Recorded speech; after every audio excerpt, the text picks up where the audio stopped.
Hi hello welcome to Makuta media. Ustaad Bhagat Singh వచ్చేస్తున్నాడు.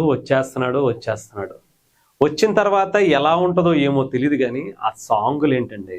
దేవిశ్రీ ప్రసాద్ గారు, హరిశంకర్ గారు, ఆయన డైలాగ్స్ గురించి ప్రత్యేకంగా అదొక ఫ్యాన్ బేస్ ఉంటుంది అనుకోండి. దేవిశ్రీ ప్రసాద్ గారికి అలాగే పవన్ కళ్యాణ్ గారి కాంబినేషన్లో వచ్చేటువంటి సాంగ్స్ కూడా అటు జల్సా కావచ్చు, గబ్బర్ సింగ్ కావచ్చు, ఇప్పుడు ఉస్తాద్ భగత్ సింగ్ కావచ్చు, ఒక సపరేట్ ఆరా నడుస్తూ ఉంటుంది. అలాంటి వాళ్ళిద్దరు మ్యూజిక్తో పాటు ఇప్పుడు పిఠాపురం ఎమ్మెల్యే గారి తాలూకా అయిన ఒక సింగర్ ఇప్పుడు ఒక సాంగ్ పాడారు, ఎత్తరా కాలరెత్తరా అనేటువంటి ఈ సాంగ్ నాకైతే చాలా బాగా నచ్చింది. మీరు కూడా ఎలా ఉందో కమెంట్స్ రూపంలో తెలియజేయండి. ఒకసారి సాంగ్ కూడా విన్నాం.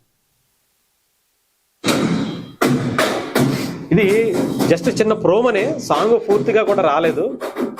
బ్యాక్గ్రౌండ్ మ్యూజిక్ నిజంగా దేశం ఎక్కడ రామ్ మిరియాల పిఠాపురం వాస్తవ్యుడు, పిఠాపురం ఎమ్మెల్యే గారి తాలూకా, పిఠాపురం ఎమ్మెల్యే గారి సినిమాలో పాడుతున్నాడు అనమాట.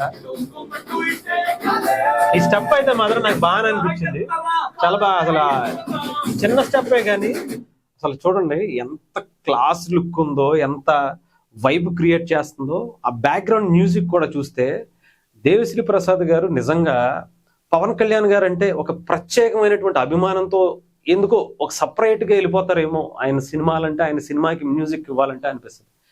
చాలా సినిమాలు ఉంటాయి, ఎవరికి ఇచ్చేటువంటిది వాళ్ళకే ఇస్తారు, కానీ పవన్ కళ్యాణ్ గారి కోసం సపరేట్ ఏమన్నా ఒక ఇన్స్ట్రుమెంట్లు ఏమన్నా తయారు చేసుకుని పెట్టుకుంటాడేమో ఆయన.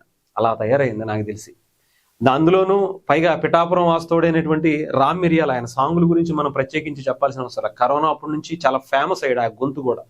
ఆ గొంతుతో దేవిశ్రీ ప్రసాద్ గారి మ్యూజిక్తో దద్దరిల్లిపోబోతుంది ఈ సాంగ్ థియేటర్లో, అందులో ఎటువంటి సందేహం లేదు. మొన్న కూడా ఒక లిరిక్స్తో కూడినటువంటి సాంగ్ మనం చూసాం. ఆ సాంగ్ వింటుంటేనే గూస్ బంప్స్ వచ్చాయి.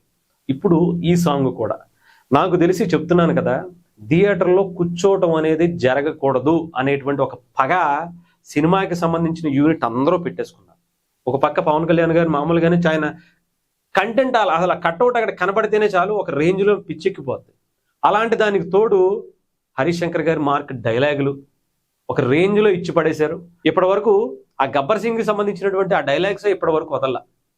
అలాంటిది అవి పక్కన పెడితే ఇప్పుడు ఇంకొక డైలాగ్స్, గ్లాసు పగిలే కొద్ది పదునెక్కుద్ది అని చెప్పడం, ఇంకా చాలా చాలా డైలాగులు టన్నులు కొద్ది ఇచ్చారట. అవన్నీ వెంట కూర్చునేటువంటి పరిస్థితి ఎక్కడ ఉంటుంది చెప్పండి. ఇంకొక పక్క దేవిశ్రీ ప్రసాద్ గారు తగులుకున్నారు.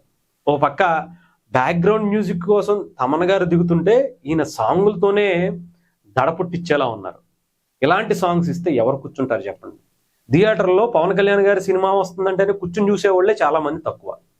అసలు ఇప్పుడు దేవిశ్రీ ప్రసాద్ గారు ఇచ్చిన ఇలాంటి సాంగ్స్ ఉంటే ఇంక కూర్చునేటువంటి పరిస్థితి ఉంటుందా? వామ్మో. ఏదేమైనా ఒక పిఠాపురం ఎమ్మెల్యే గారి తాలూకా సింగర్గా ఉన్నటువంటి రామ్ మిరియాల పవన్ కళ్యాణ్ గారి కోసం పాడినటువంటి ఈ సాంగ్ థియేటర్లో ఒక రచ్చలేకపోతుందని మాత్రం చెప్పచ్చు.